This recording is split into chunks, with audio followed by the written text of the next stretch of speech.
Imagine waking up one morning and finding out that your Social Security checks and benefits might not arrive on time, or worse, that the entire system is on the verge of collapse. It sounds extreme, but right now, major cuts, office closures, and outdated technology are putting the program under serious strain. Millions of Americans rely on Social Security, and if these changes continue, delays and disruptions could become the new normal. If you're receiving Social Security benefits like retirement, disability, SSDI, survivors, spousal, or SSI, or if you're on a low or fixed income, or even a VA beneficiary, these changes could impact you.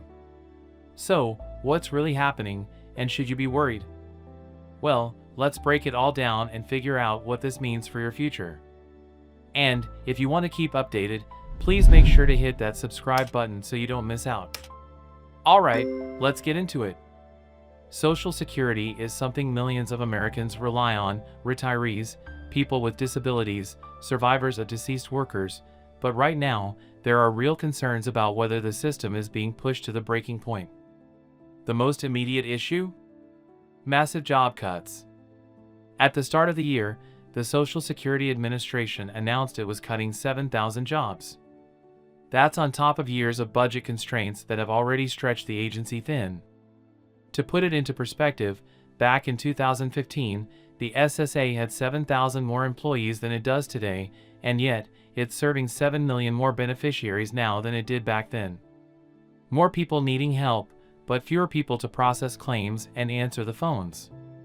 Now, you can probably guess where this is going: longer wait times, delays in benefit approvals, and a system that's struggling to keep up. And that's just the beginning. Offices are shutting down across the country too. The SSA has already terminated leases for 45 field offices.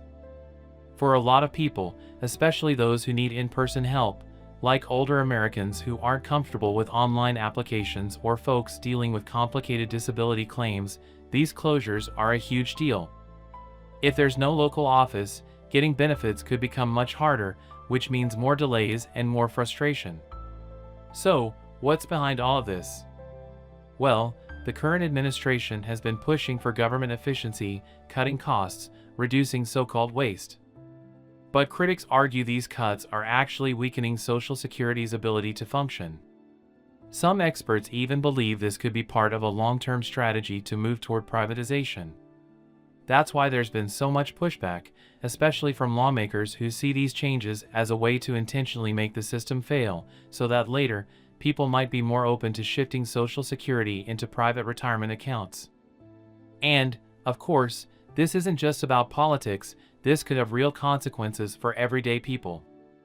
The SSA already runs on outdated technology. Some of its systems are built on COBOL, a coding language from the 1950s. If you've ever dealt with an outdated government website, you know how frustrating it can be. Now imagine an aging system trying to handle Social Security for over 70 million people, while at the same time, offices are closing and staff are being laid off.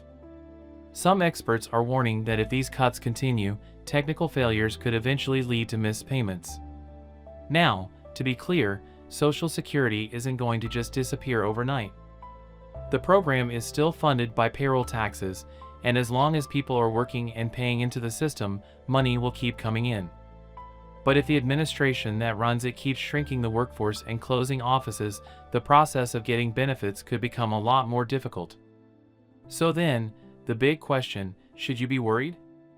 If you're already receiving Social Security, there's a chance you could see slower service or delays in the near future, especially if the system starts experiencing more technical failures. If you're not yet collecting benefits, this should be a reminder that Social Security was never meant to be a full retirement plan. It's just one piece of the puzzle. If you can, it's always a good idea to have additional savings or investments in place. But what about the long-term future of Social Security? The good news is that despite all the political battles, Social Security is still one of the most popular government programs in the country, and cutting benefits directly is not something most politicians want to be caught doing.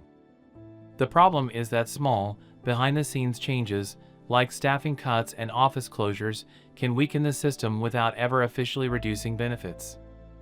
That's why staying informed and keeping an eye on these policy changes is important. So, what can you do? Well, if you or someone you know relies on Social Security, be prepared for possible delays in customer service. If you need to apply for benefits soon, don't wait until the last minute, start the process as early as possible. The bottom line is, Social Security isn't disappearing, but the way it operates could be changing in ways that make it harder for people to access their benefits. Keeping up with these shifts and planning ahead can help make sure you're not caught off guard.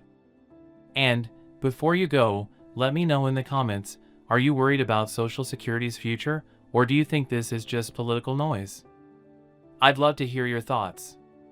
Also, don't forget to like and subscribe if you found this helpful. Thanks for watching, and I'll see you next time.